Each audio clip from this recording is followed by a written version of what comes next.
Dito tayo ngayon sa aking mini farm dito sa Baguio District, Davao City.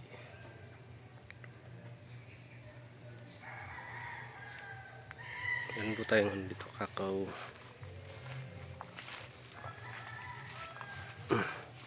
Tapos itong durian, 7 years old.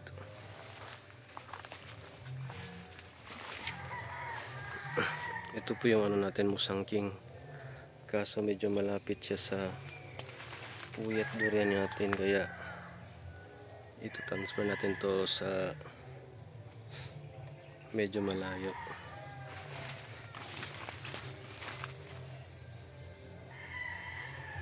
Yan, mas mataas na sa akin to.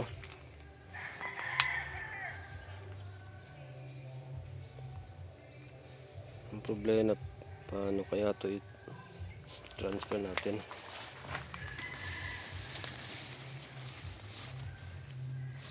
Yan, yung ano niya, puno.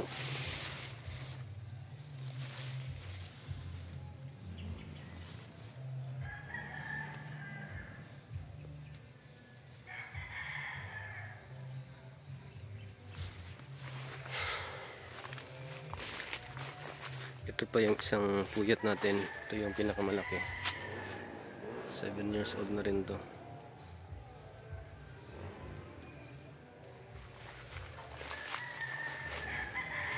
Last year naka gross kami, naka net income kami ng 7K sa dalawang puno lang nito. Di pa yon kasali yung yung class C na mga deformed, kasi yun yung iniwan ng bayan. Tapos yun na yung kinain namin.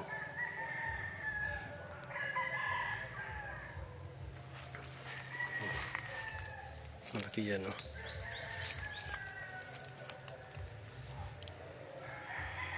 So by April mamumulaklak na naman to.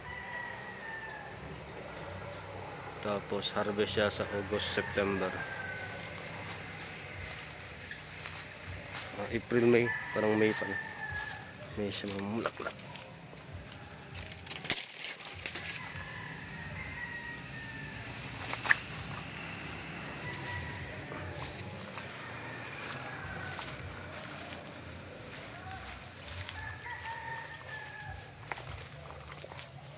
Ito yung ko, Japanese sweet potato. Ewan ko kung may laman na to, pero ang niya, ang layo ng abot.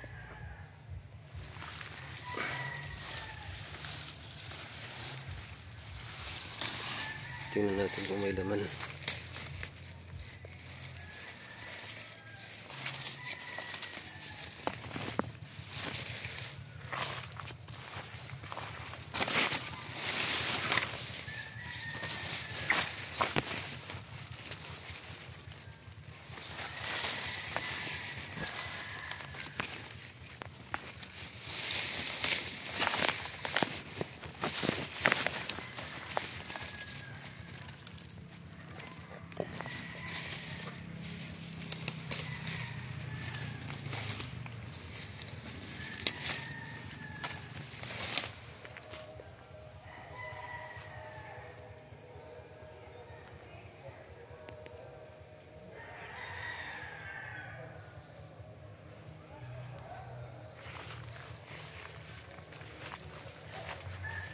Ito pa yung natin, 3 years old. 3-2.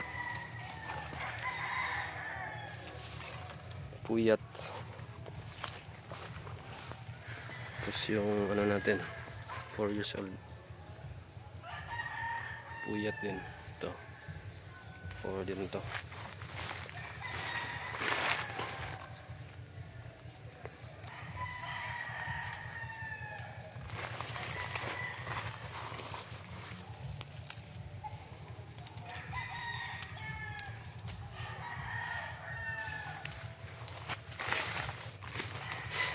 Ito 4.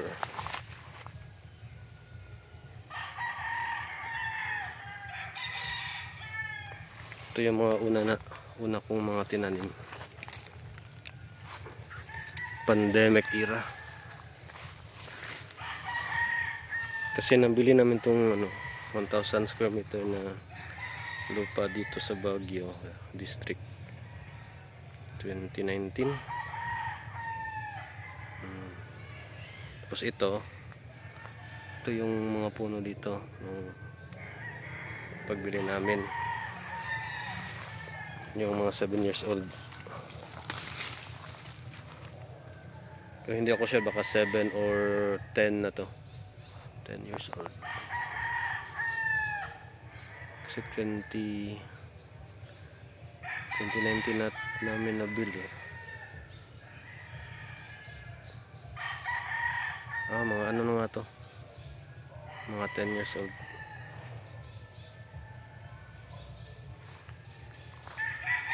Kasi pag bili namin ito, malalaki na to. Pero hindi pa siya namumunga nung pagbili namin.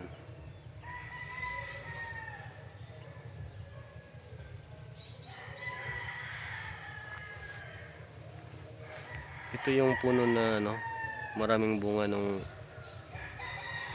sabay kasi tayo nung namunga nung mga 2020. Sabay sila nagbunga nung dalawa din doon sa malalaki sa kabila. Ito yung pinakamaraming bunga. Ngayon, ito na yung pinakamaliit na yung bunga.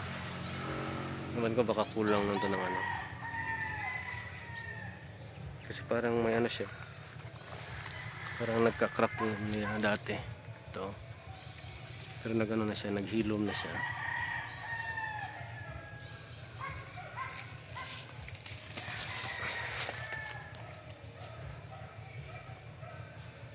Kaya ngayon nire-rehab ko to. Ito yung parating may spray tapos pataba. Kasi gusto kong i-rehab siya.